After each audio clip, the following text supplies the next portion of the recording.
Estamos leyendo juntos las Sagradas Escrituras, la Palabra de Dios.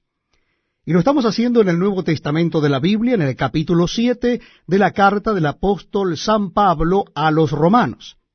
Capítulo 7 de la carta del apóstol San Pablo a los Romanos. Dice así la Palabra de Dios.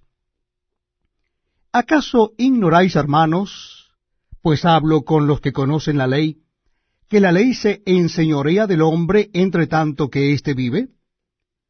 Porque la mujer casada está sujeta por la ley al marido mientras éste vive.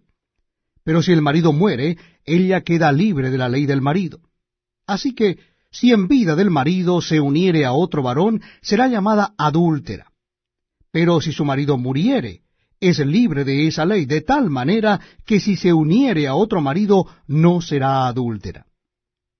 Así también vosotros, hermanos míos, habéis muerto a la ley mediante el cuerpo de Cristo, para que seáis de otro, del que resucitó de los muertos, a fin de que llevemos fruto para Dios. Porque mientras estábamos en la carne, las pasiones pecaminosas que eran por la ley obraban en nuestros miembros, llevando fruto para muerte. Pero ahora estamos libres de la ley, por haber muerto para aquella en que estábamos sujetos, de modo que sirvamos bajo el régimen nuevo del Espíritu, y no bajo el régimen viejo de la letra. ¿Qué diremos, pues? ¿La ley es pecado? En ninguna manera. Pero yo no conocí el pecado sino por la ley, porque tampoco conociera la codicia, si la ley no dijera, no codiciarás. Mas el pecado, tomando ocasión por el mandamiento, produjo en mí toda codicia. Porque sin la ley el pecado está muerto.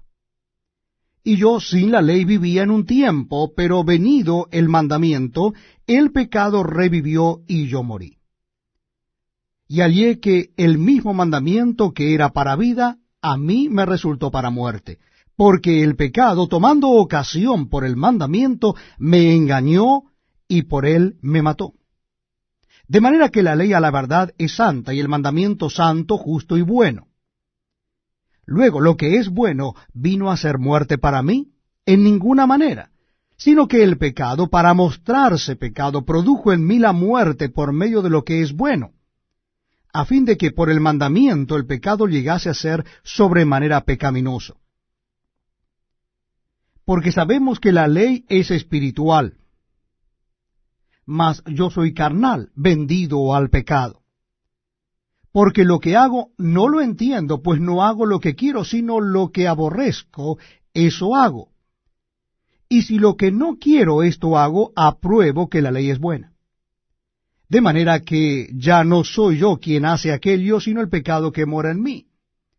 Y yo sé que en mí, esto es en mi carne, no mora el bien, porque el querer el bien está en mí, pero no el hacerlo. Porque no hago el bien que quiero, sino el mal que no quiero, eso hago. Y si hago lo que no quiero, ya no lo hago yo, sino el pecado que mora en mí. Así que, queriendo yo hacer el bien, hallo esta ley, que el mal está en mí.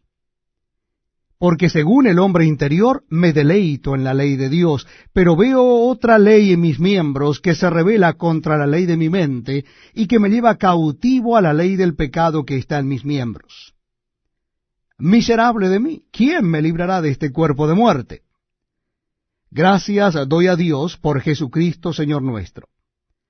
Así que yo mismo con la mente sirvo a la ley de Dios, mas con la carne a la ley del pecado.